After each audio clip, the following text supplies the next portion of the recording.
Hey you guys, it's Austin. I'm making this video today called Why Becoming Hard Times Are Actually a Positive Thing. So right now,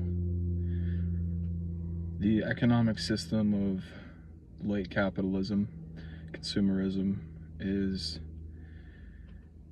hitting a point of being so broken that it no longer can operate, right?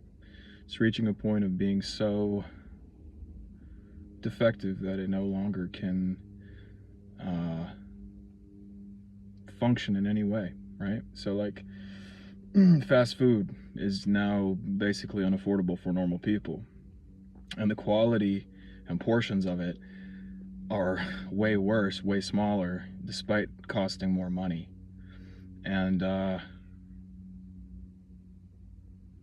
and this has caused a lot of squeezing and a lot of tightness and a lot of discomfort, because so many of us are just trying to make it and live a normal, dignified life in this system, right?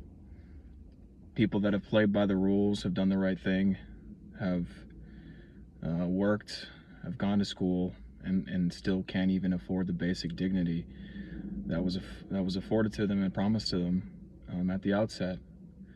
And while this will, on the surface, at first glance, seem to be negative, seem to be a tragedy, it's actually, in a way, exactly what needs to happen, and is following, I believe, a divine plan. Because while this downturn is a result of greed and inefficiency and corruption within a broken system, it's cutting away the layers of fat that people know in their hearts they should have gotten rid of a long time ago, right? People know that fast food is killing them, that processed food is terrible for their bodies and for their health, that certain clothing, the disposable model of clothing of fast fashion is bad for them, and bad for the earth, right? With everything that ends up in landfills. So basically all this all the excesses of the capitalistic system are being kind of cut away because people simply can't afford it. And in a way, they've always known that this stuff was bad for them, was bad for the world, was bad for the earth, was bad for everyone. But people were living in a state of chasing the worldly things to such a degree that they never could ever generate enough inertia to overcome what the corporate system contrived to keep in place. Remember, the fast food conglomerates and the fast fashion conglomerates and all the kind of exuberant, excessive corporations that exist as a symbol of the excess of capitalism, understood how to program people on a scientific level to never stop consuming their products, never stop, consuming their products, and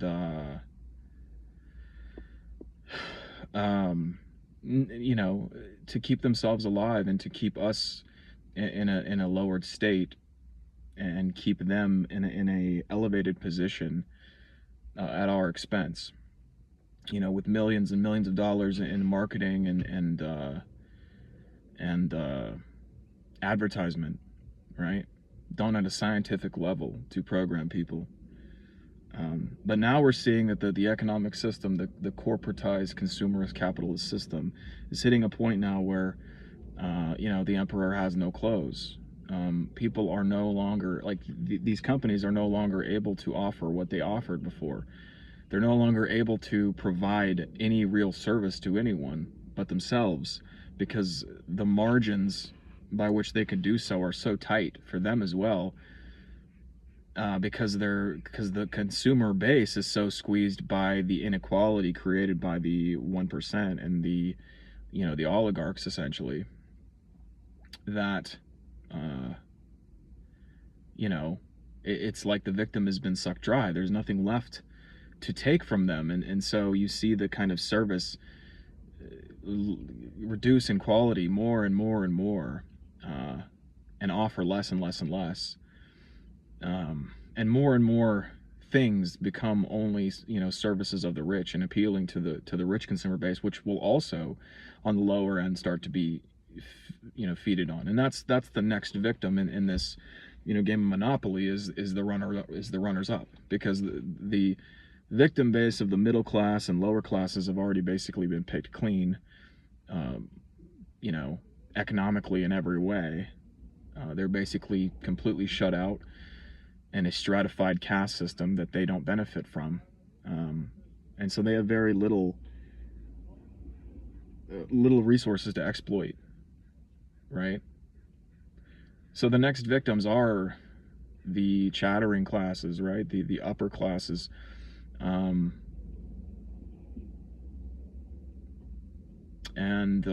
Yeah,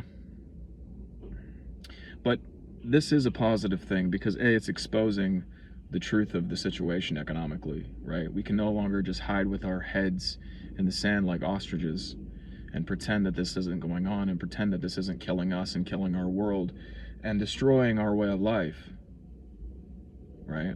Replacing a democratic republic based on certain values of life, liberty, and the pursuit of happiness with a corporate oligarchy that places only greed and profit and seeming personal gain and personal self-interest above anything else, right? Greed is good, basically. Hey, it doesn't matter what we do because making money is all that matters, and that automatically justifies it. And that's so obviously not the case. It's been demonstrated that that isn't the case. You look at countries like Brazil, Mexico, other very stratified societies. It's not good for anyone. It's not even good for, the so-called winners in this system, right? Obviously, the lower classes are more subjugated to humiliating and painful life schema, right? With not having enough to eat, not being able to afford basic dignities and live in a basic level of human comfort. But even the rich people, the winners in a caste system, lose because they end up basically being imprisoned in a golden cage, right? If you're a well-to-do debutante in a Brazilian family, right?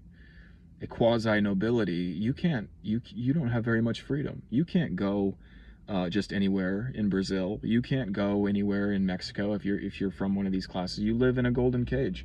Man, you fear losing and having what was done to the lower classes done to you, and you fear the lower classes blaming you personally for their life situation, right? And it's not about finger pointing or scapegoating, but it's just about observing what is obviously true. And yes, the rich and wealthy do have an excised responsibility for what's happened, but it's not really on an individual level, right? On an individual level, everyone is doing the best they can. People are generally good, or at least believe that they're good. And so yes, there should be accountability and responsibility and consequences for what's happened. But this is really about everyone's good, right? It's not just about raising up the impoverished masses at the expense of the rich. It's about understanding that this system as it exists does no one any good, and the fact that it is now reaching a breaking point, right, is good, because it's encouraging people to live in a more holistic way, in a more villager-like way, wherein you see more people engaging in crafts and sustainable forms of living. You see more people knitting and canning their own vegetables, and using, glass instead of plastic, and being more using more reusable kinds of things out of a kind of necessity economically, but also out of a desire to kind of break free of this very kind of disposable, single-use model of life that's not made us happy, is kind of killed our spirit, and has also killed the planet. So this is a good thing. And I don't think that things will break down to a point of, complete societal breakdown. And no, I think if you look at the history of economic downturns, I think it'll be more akin to something like the Great Depression, probably not as severe as that. But it'll basically go from a highly stratified system where a small portion get everything, to a system in which basically everyone is impoverished, and even the very wealthy are far less wealthy than they used to be. And yes, that definitely offers certain challenges and certain difficult situations for lots of different people. But ultimately, it's a kind of a cleansing fire that will cool down the social issues created from inequality, like the issues we see in the dating game, in the mating situation with women and men, within certain areas of competition, within certain areas of people's own self-worth, right? Feeling like they're losers, feeling like they are worthless because they're not able to survive in a rigged game. And a lot of the fault and the guilt has been projected onto these people, which, while everyone has to take some level of responsibility for the circumstances of their own life, to ignore the inherently rigged system that people have been told to quote unquote compete in, right? It's basically, putting a 12-year-old up against 1986 Mike Tyson. It's like, yeah, you have agency within the system, but you're more and more having no ability to actually succeed, and having that be transmuted into a feeling of shame and guilt and failure is incredibly damaging to everyone, right? This isn't good for anyone. There's no winners in this system. There's only losers, as long as we create a system that creates losers, right? We should all be winners, and we can all be winners, and we can all create a society where the inherent value and merit of human worth is honored and seen as central. And then that belief and that sponsoring thought undergirding society will then be reflected in the physical materialization of people's lives. So then everyone will be able to have a dignified standard of life. No one will be forced to go hungry or go without shelter. But then even within that, the economic system created from that sponsoring thought will create a system where everyone is doing what they want to do and what they're here to do, and everyone is doing what they want to do, and that is creating a standard of living for them that is beautiful and that is abundant and gives them everything they need. And you'll have a situation where everyone will be taken care of, but less people will need to be taken care of. It's one of those things where it's like, anyways, so there's a lot of fear and doubt and gloom and doom about creating a society that actually works for everyone, right? Certain people within society have held this belief, usually the people that are at the upper ends of things, that if they didn't have these capricious and arbitrary systems in place to force people to do what they didn't want to do, that it would just be utter anarchy and chaos, and people just eating each other's, beating each other with a club and stealing their food. And it's just a complete just false canard, but it's also a projection of more or less the way that they've behaved towards the lower classes, right? Economically speaking, right? They are the ones who have gone around with a club and bonked people on the head and have taken their, taken everything from them. And so this idea that that's just some sort of natural state of humanity, and if these rigid, stratified societal systems weren't held in place through force or implied force economically, that you'd basically just have utter anarchy, is complete nonsense. right? This idea that human beings just are incapable of creating a good society for everyone, and that we need to settle for a terrible society that at least offers some level of dignity and abundance, is complete nonsense. Human beings will create society in the same way ants will create a colony, or bees will create a hive. Now, obviously, there's more complexity in that because we're more creative beings and we're more complex in a certain sense. But if we just, like I said, if we just get out of our own way with all these ridiculous fear-based thoughts about humanity in general, we will be able to create a society that can be akin to what we have now, will be akin to a utopia, right? And yes, there'll be critical thinking involved and common sense involved. It's not just about creating sort of like a hippie commune. I mean, there's still going to need to be a level of critical thought involved. But we need to get away from this idea that human beings are just like incapable of creating good things, in this very sort of faithless view of each other, because that faithless view is then what creates the experience that we have of seeing that.